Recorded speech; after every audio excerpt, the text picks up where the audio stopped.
Hey guys, so just a quick market update on the week. This is probably the chart of the week, the Russell 2000, which is a good proxy for small caps in the United States.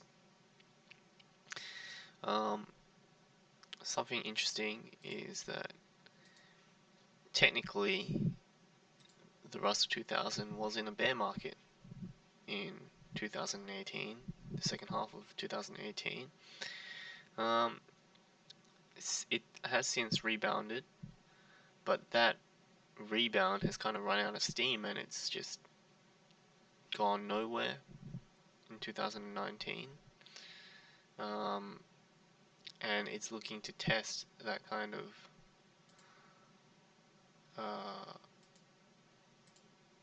the support there. So this is a pretty bearish signal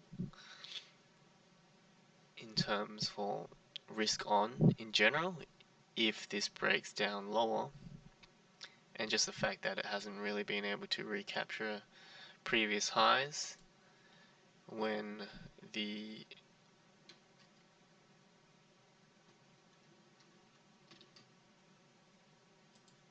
S&P 500. Okay, let's use the CFD.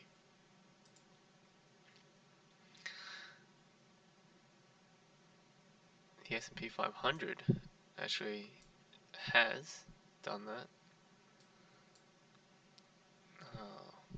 in 2019, although it hasn't been doing that recently.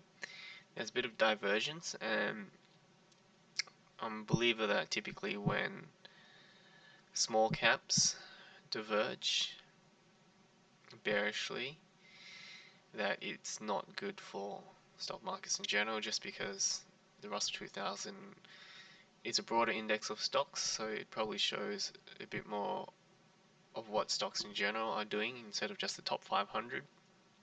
And also because of the liquidity and the perceived greater risk in those smaller cap stocks, you'd think that people would want to get out of those before they get out of their blue chip top 500 companies. So I think it's more of a leading indicator than just looking at the S&P 500. So definitely something to keep an eye out on. Russell 2000, it's breaking down. Another thing to have a look at is emerging markets. So looking at the ETF, that's not looking entirely healthy either. Not surprising given the whole talk about the trade war with China and US. I think that's probably going to escalate just because Trump doesn't seem to want to yield to China, and China, knowing that Trump has only got a couple months until its election year, they're probably willing to outwait him for a couple more months. Trump probably knows that as well, and I think he might get a little bit pissed off and escalate the trade wars in an irreversible manner. Now that is going to be bad, obviously, for emerging markets. And, well, just looking at that, that's, especially recently, that's not very good performance. So that's another bearish or risk off indicator there. Now, looking at bond yields,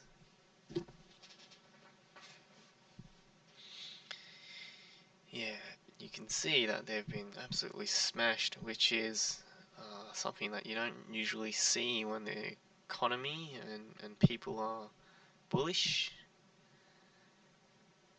Why would you need lower interest rates, or why would you see lower interest rates if people were so optimistic about the economy?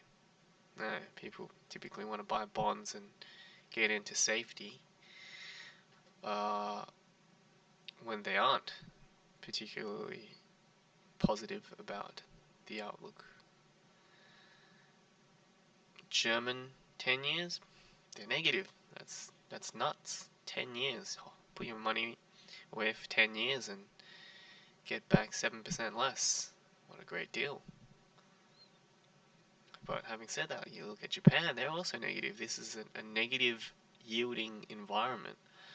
UK looks like it's headed that way as well, 0.47%.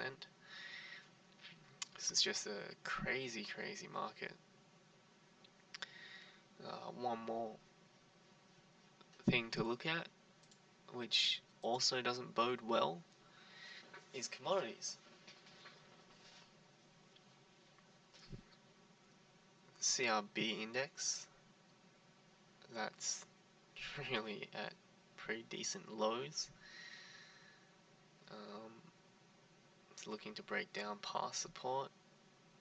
So commodities aren't doing too flash. That's a different commodity index. Now, what I really want to highlight is the industrial metals. That's pretty good proxy of the economy. Just it shows demand for industrial metals used for construction and